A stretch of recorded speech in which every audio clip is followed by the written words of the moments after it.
بسم اللہ الرحمن الرحیم۔ شروع کرتا ہوں اللہ تعالیٰ کے نام سے جو بڑا مہربان نہایت رحم والا ہے۔ کچھ ٹھوکریں گہری اس لیے ہوتی ہیں تاکہ ہم جان سکیں کہ سب کے بغیر رہ سکتے ہیں ہم، لیکن خدا کے بغیر گزارا نہیں کر سکتے۔ ایک بات سمجھ نہیں آتی کہ ہر مسلمان موت ہی کیوں ایمان پر چاہتا ہے، زندگی ایمان پر کیوں نہیں گزارتا۔ کسی نے مرغے سے پوچھا، لوگ تمہیں جینے نہیں دیتے، کاٹ ڈالتے ہیں۔ مرغے نے جواب دیا، لوگوں کو جگانے والوں کا یہی حال ہوتا ہے۔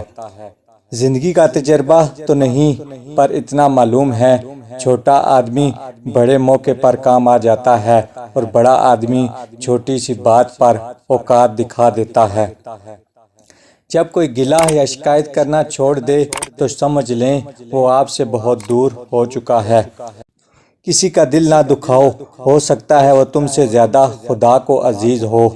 زندگی میں ہمیشہ ان لوگوں کا چناؤ کریں جن کو عزت دینے پر وہ خود سے بڑھ کر آپ کو عزت دیں، یہی بہترین لوگوں کی نشانی ہے۔ خدا کو ناراض کر کے لوگوں کو راضی نہ کرو، کیونکہ لوگوں کے بدلے دوسرے لوگ مل سکتے ہیں، مگر خدا کے بدلے دوسرا خدا نہیں مل سکتا۔ زندگی ایک مرتبہ ملتی ہے، اسے نفرتوں میں ضائع نہ کریں، محبتیں تقسیم کریں۔ یاد رکھیں، محبتیں تقسیم کرنے سے دل کو سکون ملتا ہے۔ زندگی بہت مختصر ہے، اسے دشمنی کے پیچھے ضائع نہ کیجیے۔ سب کو خوش کرنے کے چکر میں اپنی خوشیاں تو کہیں کھو ہی جاتی ہیں۔ کچھ وقت خدا کو دینے سے خود کا وقت سدھر جاتا ہے۔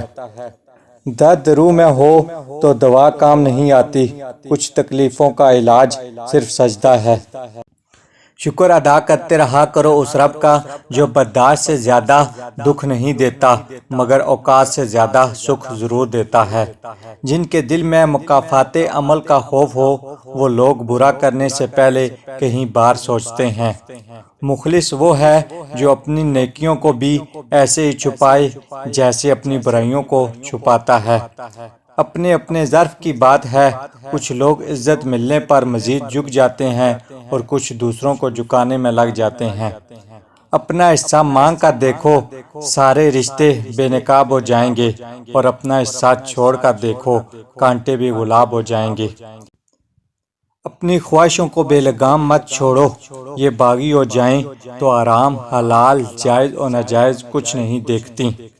دھوکہ دینے کے آزاد طریقے ہیں، لیکن سب سے گھٹیا طریقہ محبت اور ہمدردی کا دکھاوا کرنا۔